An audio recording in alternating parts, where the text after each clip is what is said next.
Hi, everyone, and welcome to your second to last week of Gemini season. My name is Laura. I'm your astrologer, and I'll be talking to you about all you need to know that's going on in the sky right now.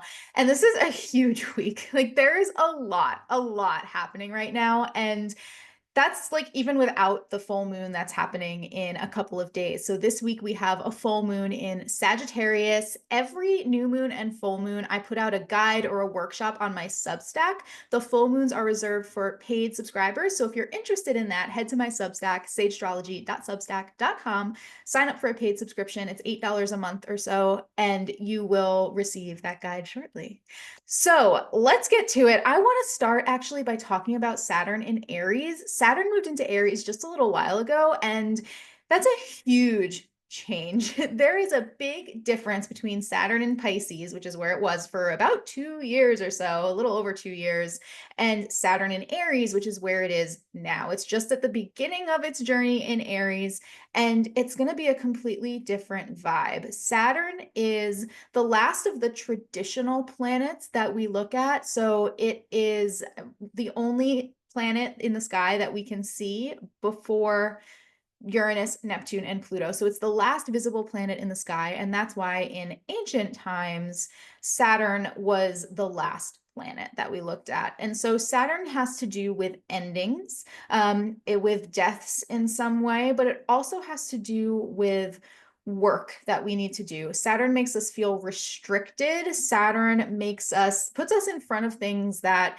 we might not want to put ourselves in front of because we don't necessarily want to deal with them, but we need to. And once we do, if we kind of take Saturn's lead and we put ourselves into the thick of things that we don't really want to be in, then we do come out stronger. We come out with a lot more knowledge, a lot more confidence, a lot more capability. So everything that you learned while Saturn was in Pisces over the last 2.5 years, those lessons will stick with you kind of for life. Like you're not going to lose them. And Saturn in Pisces was all about learning about selflessness. It was learning about sacrifice, learning about healing either yourself or others. And these might have been things that you didn't want to approach, but one way or another you did. And you can think about what's going on in the world and think about Palestine and Israel and think about what's happening here in the United States. There are a lot of people who have kind of devoted themselves to dealing with these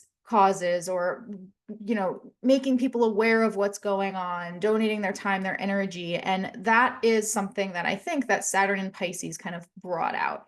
So the other thing about Saturn and Pisces, and this is like my favorite topic to talk about, is that it, for some of us, might have pushed us to kind of dive more into our spirituality, dive more into the mystical, which is what Pisces, one of the things that Pisces is all about. So you may have had some different types of experiences, maybe that you wouldn't have wanted to have before, but now you're trying to kind of, or as you went through Saturn and Pisces, you had to kind of integrate what you learned from those experiences. So that was Saturn in Pisces. Saturn is now in Aries, and it is very different. It's just a very different vibe.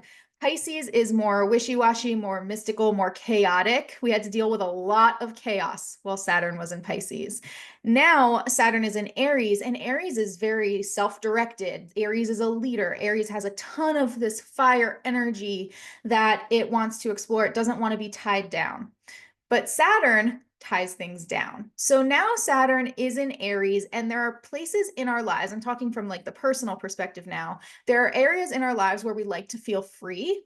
And with Saturn in Aries, we might start to feel a little less free in those areas. We may have to deal with things that feel like they're holding us back, but know that once Saturn has done what Saturn is supposed to do for you, then you will feel free again. It's not permanent, but Saturn does stay in Aries for a while. It'll be a couple years. So we'll need to get used to this kind of energy. I will say that Saturn does not enjoy being in Aries. It's a little bit harder for Saturn to, I don't know, live his mission with while he's in Aries, just because he's not super comfortable there. So it'll be interesting to see what unfolds. I'll talk a little bit more about this when we come to the transits that are happening later in this week, and we can kind of see, I'll give some examples of things that happened in the past, and we can kind of, I don't know, ideate about what might happen this time around. So Let's move in. Now that we have our foundation of Saturn moving into Aries, let's dive into the transits of this week. So today is June 9th, and let me pull up the chart for you for today. So, speaking of Saturn, today we actually have a square between Mercury that just moved into Cancer and Saturn that just moved into Aries. So, Mercury moving into Cancer, Mercury is our perception, it's the way we communicate, it's what we think about. And while Mercury was in Gemini for the last, like, probably a little less than a month or so, we had like a lot of thoughts. So, Mercury in Gemini was in its home sign. This can be like racing thoughts. It could be a lot of anxiety, a lot of like overthinking about things. It could also have been a time where we came to some really interesting conclusions, especially because the sun was in Gemini. So this is a lot of observation, and we could really learn a lot and pick up a lot. I actually took a couple of classes during the time that Mercury was in Gemini. I didn't actually think about that until right now, but it was a time of a lot of learning for me. And so you may have had a similar experience. So some positives of Mercury and Gemini, and also some harder things, especially depending on your chart. You may have experienced Mercury and Gemini a little bit differently. But now Mercury is in Cancer. And so, what we're collectively, obviously, this will be stronger or weaker depending on your chart, but collectively, we're thinking a little bit more about taking care of ourselves and the people we love. There's like thoughts about nurturing, and thoughts about protecting.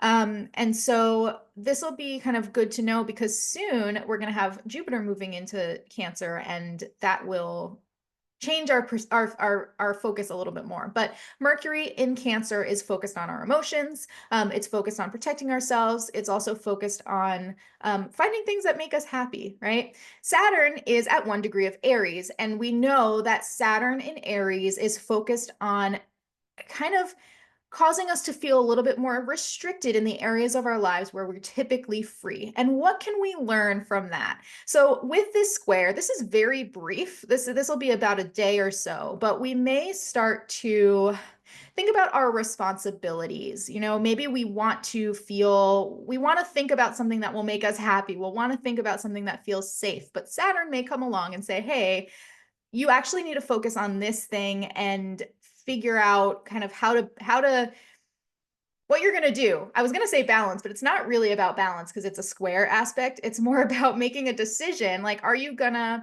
focus on the thing that is making you feel comfortable and happy, or are you going to deal with this thing that you like kind of have to deal with because it has implications in the long run? So that's something that may come up specifically today, June 9th. It also may have come up yesterday because technically Mercury has moved a little bit past this square. So this may have been something that was on your mind yesterday as well. Um, After today, let's get into the full moon. So the full moon, I'll pull that up on the chart. So this is the chart for the full moon. You'll see we have the sun in Gemini and we have the moon in Sagittarius. Now, this is a really interesting full moon chart because the strongest planet in this chart, or one of the strongest planets, is actually Mars for a lot of technical reasons that I won't get into. But this moon is so let me tell you the themes that are going to come up during this new moon. So, or this full moon, excuse me. We have the sun in Gemini. Gemini, again, is all about this kind of concrete learning. What do we see directly in front of us? What do we learn about that? What knowledge are we accumulating about the things that we interact with? That includes people, you know, that includes the environment we're in. It also includes like information we're learning, right? So, what are we learning from like what we can really see and intellectualize about in front of us? And then the moon is in Sagittarius, which is still about learning, but it's about experiential learning. It's like, what can I go do that will give me an experience that'll change my perspective on life? That's really what this Sagittarius moon is focused on. It's focused on adventure and wandering and learning from what we see that we don't usually see. So it's kind of this interaction and this balance between finding things that are familiar to us and finding things that are not familiar to us and combining those what we're picking out from those experiences and kind of drawing conclusions about them and finding meaning in our lives. So those are the themes of this full moon. Depending on your chart, this learning theme will be focused on a different area of your life. So in this particular chart, The sun is in the second house, the moon is in the eighth house. And so this is about like what we can learn in order to support ourselves financially, in order to improve our relationships in a sense, kind of figure out the things that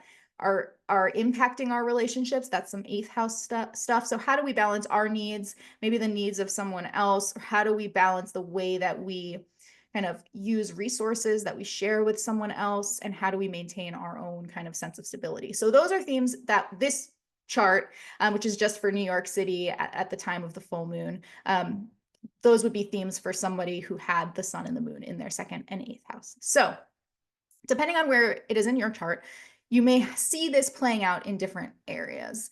But this is the theme for the full moon. And like I said, Mars is a really strong planet in this chart. I'm not showing the outer planets right now, but let me get those up so that you can see. Mars in this chart is approaching a square with Uranus. And when Mars and Uranus come together, there can be just kind of like surprises that come with a lot of force. So I always think about accidents during this time, or like, I mean, if we're going to get really big with it, like explosions, right? Things that can kind of get really big with a lot of energy behind them. So during this full moon, we want to be careful about that. This energy of Mars interacting with the sun, because we have a sextile with Mars and the sun here, they are working together. And so we could have this desire to take a lot of action really quickly, maybe without thinking about it. Mercury isn't really connecting with either of these planets or any of these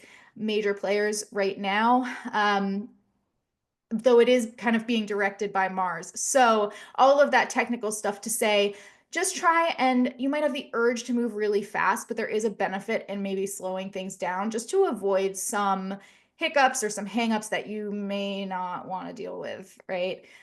We do have a Venus sextile to Mercury and to Jupiter, so that may help ease things a little bit, especially when it comes to like wanting to say things to people really urgently that may not, may not always come off very well. We do have Venus kind of helping to ease some tension in potentially in that area, which is nice. So that's this full moon. Venus is also in a separating square with Pluto. So while there may still be themes, I think I talked about this in my last video where Venus and Pluto meet, we kind of examine some of the darker things in our relationships, our darker desires.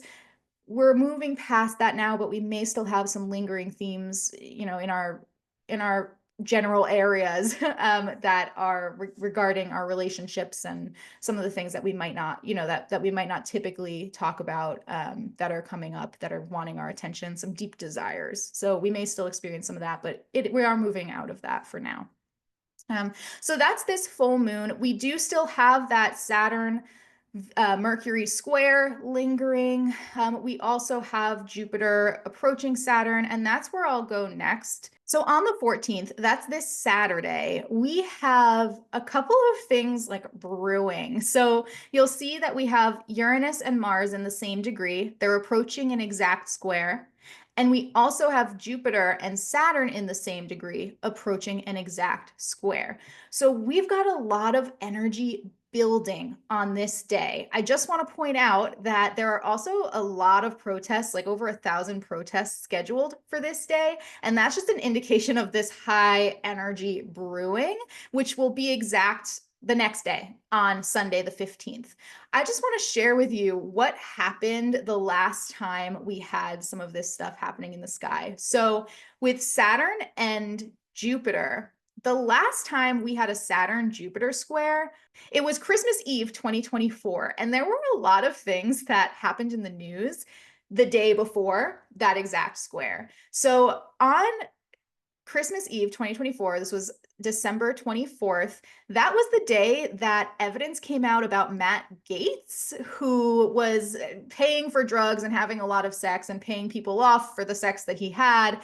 And the House Ethics Committee on this day determined that he had broken some laws, including the statutory rape law, and his report was actually released. So that was that was the Saturn Jupiter square back then. That same day, we also had Donald Trump saying again that he wanted to buy Greenland.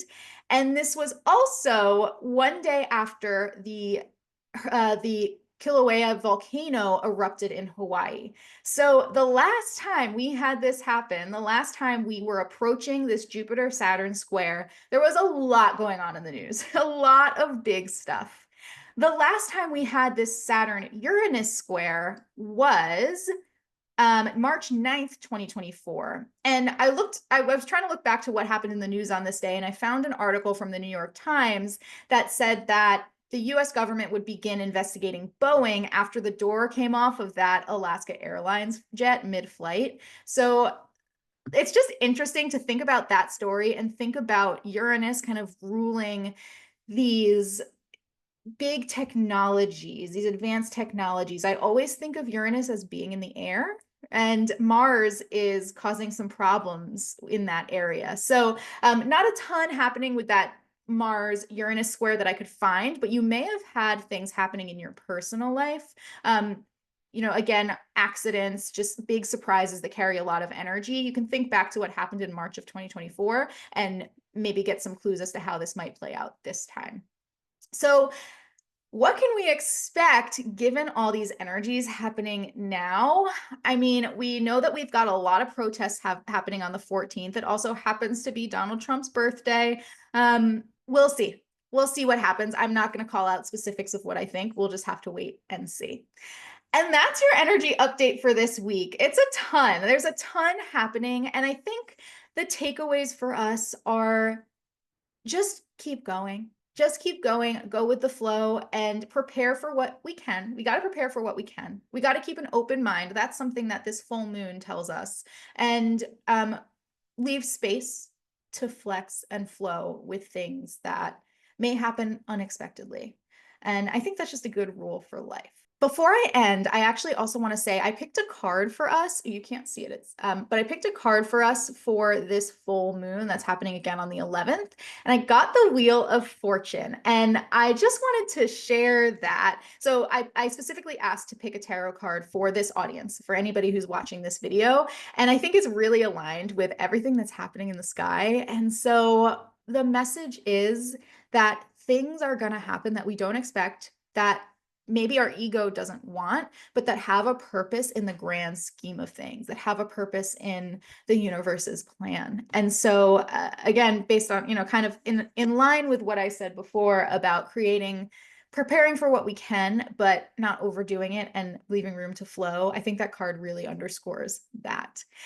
So that's all for today. Thank you so much for watching this video. You can follow me on Instagram at Sage Astrology, on Substack at Sage Astrology, on TikTok at Sage of the Stars, and you can also go to my website, sageastrology.com, to book your session with me. I'm offering some new things, so if you go to the offering section of my website, you can take a look at what's going on, and you can always reach out to me if you have any questions. So thank you so much and have a great week.